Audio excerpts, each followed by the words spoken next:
Hey, good morning guys. Ata ni agi ta diri sa underpass project of General Santos. Right now it's non-moving. Kita mo nato diha ang mga heavy equipment nga nakahilata lang. So dako-dako pa ni. They said that this will soon be finished. Karong umaabot nga December 2025, but I don't think so. Okay, tanawa dako kay ni trabahoon gud. Yan. So i-extend na nila yung ilang mga concrete barriers up to this point. I think 2 weeks ago wala pa ni siya. So ni saka na diri ang mga concrete barriers, and they're doing something on the other side of the road. I think it's a drainage system. So mo ni ang suba, the unexpected nga pool of water nga source sa baha din na sa underpass. So again, good morning sa inyong tanan diha. It's a Monday morning, and we're going back to reality for 1 week. Na-absent sa vlog kay I'm attending a class bait sa utok mga igsoon, kay basin matayaan na atong utok, sayang kayo. So kumusta man mo? So what we're seeing right now is a very good day, very sunny day, o hawan-hawan sad ang karsada. So pabalik ta sa trabaho kay we need to earn kay mga bayronon bertindaghan na kayo. So what are you doing yesterday? Yesterday doon nami sa ulog nga Pastor's Appreciation once a year, preferably on the month of sometimes ang uban gani September, October. Okay, kay next week we will be celebrating the culmination of the missions month.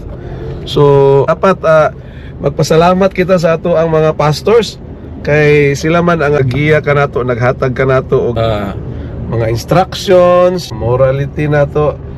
Sila man ang giatasan sa Dios. Matod pa sa ato buhi nga Dios diha sa Jeremiah, I will give you shepherds. So maghatag kanato og mga pastol, kinsa gikuha diha sa iyang kasing-kasing yun, taken from my own heart. This is God speaking, who will feed you with knowledge and understanding. So kanang gihatag kanato nga mga pastor, o pastor ba inyong tawag ana, ministro or pari, no? Kung asa man mga denominasyon, dapat we will give them honor, because pastoring or ministering, dili man kini siya human invention. This is a divine calling, or this is sanctioned by God. Nga tagaan gid kita og mga tawo nga maoy dumala sa ato ang espirituhanon nga kinabuhi. Maghatag ka natog understanding and wisdom sa paano maginabuhi ani nga kalibutan nga may katarong.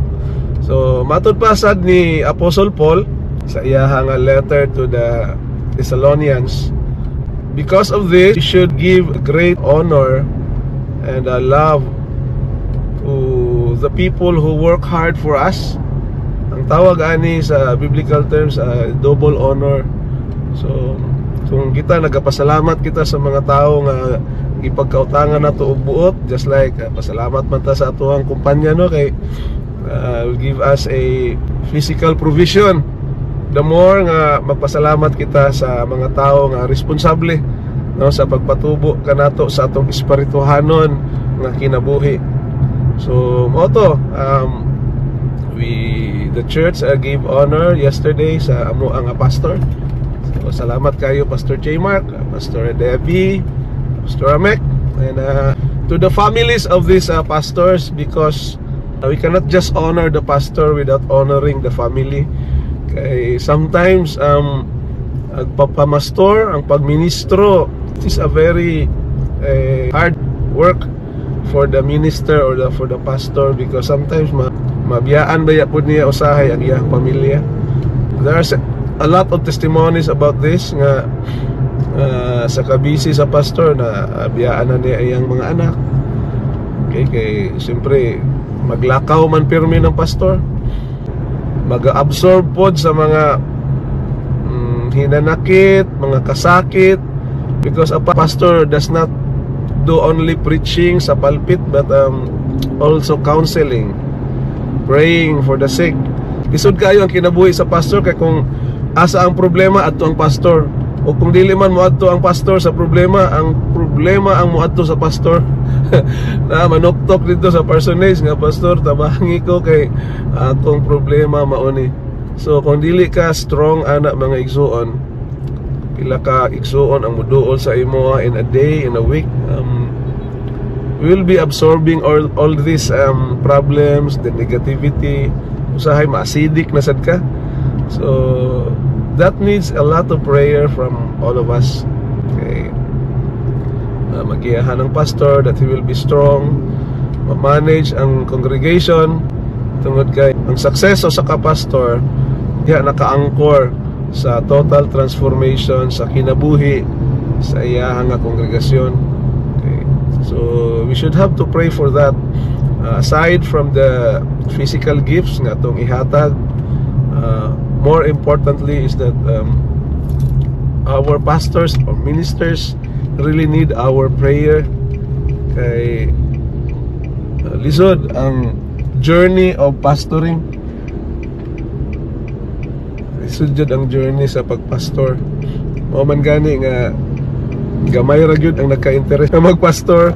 Maobserbahan nato kanang sa Bible school, daghan pa kayo na sila nga kuan mo graduate, but as they practice, i-commission na sila sa lain-lain nga mga lugar. Base lang po ni sa mga testimonya sa ibang nga pastor, gamay na lang po ilahang batch nga nag-minister.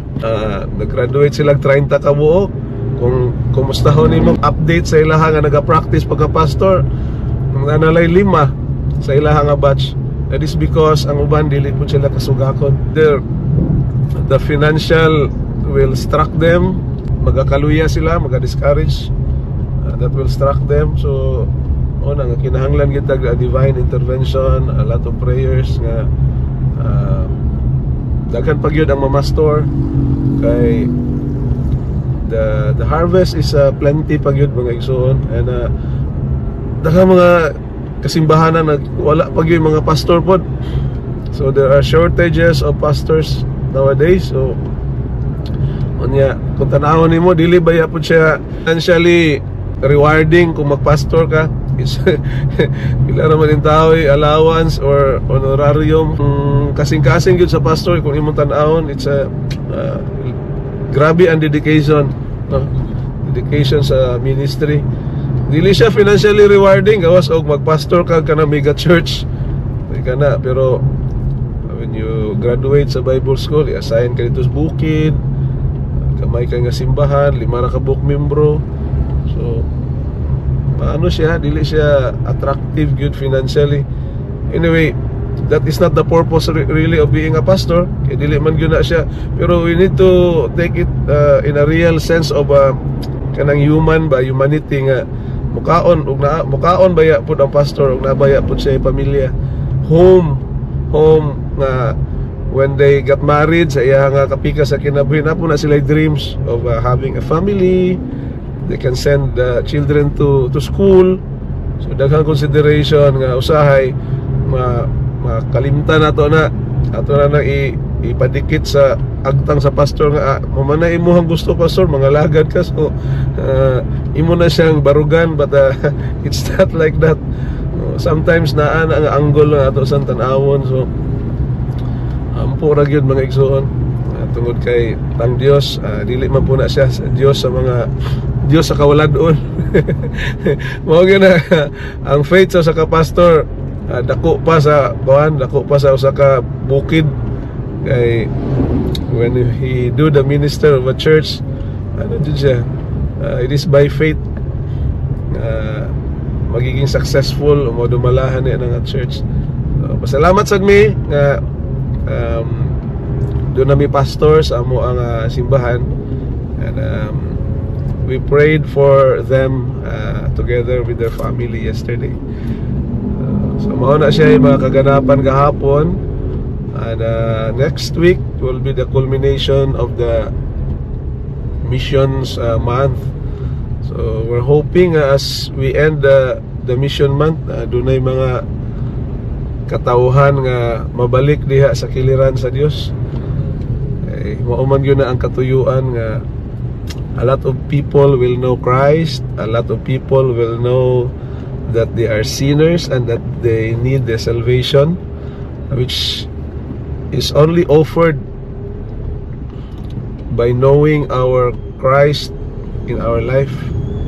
So ingon ana. So nanata diri sa kuan mga igsoon, update lang nanata sa Kalumpang sa may intersection, and it's the traffic signal says go with the green sign. So hinahinay tagkamang mga igsoon paingon sa trabahoan. Ay murag na apprehended to. ang sakay violation adto. So ano lang, we're hoping nga dili kayo grabe kay dagko baya ning ato ang kuan, ato ang ticket kung magka traffic violation ta. So hinahinay lang mga igsoon sa driving. Bahalag dugay tang maabot, basta kay maabot ang buo. Iwas disgrasya kay lisod magpatambal karong panahon na gawas ana ang kalangan. Daghantag matuan, daghantag disadvantages kung maghara-hara ta pag drive. So buntag pa man, mag-ora man puta nakaligo tanan, so medyo presko pa atong utok. So kumusta mo dia? Shout out sa ako mga classmates sa South Mindanao District, mga pastor. Back to reality na tano. For 1 week nag-enjoy ta dito sa camp. Samot jud ka enjoy katong mga nagstay in lang. So we will be seeing again this December pohon, no, sa another na pod nga subject nato sa, I think it's a subject on a Christian education, adult, no?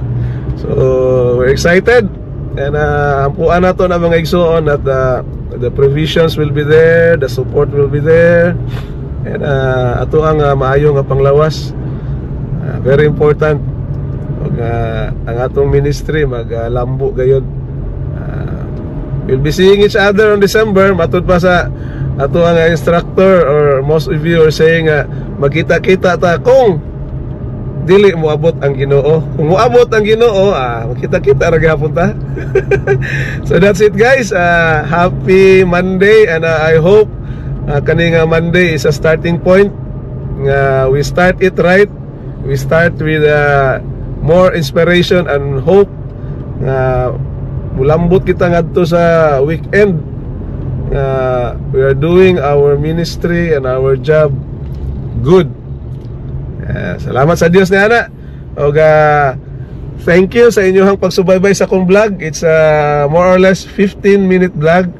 And ang Ginoong Dios magapanalangin kanato tanan karon, and the Lord will bless you and keep you, and shine His face upon you, and will give us peace in everything that we do. In Jesus' name, amen. Bye.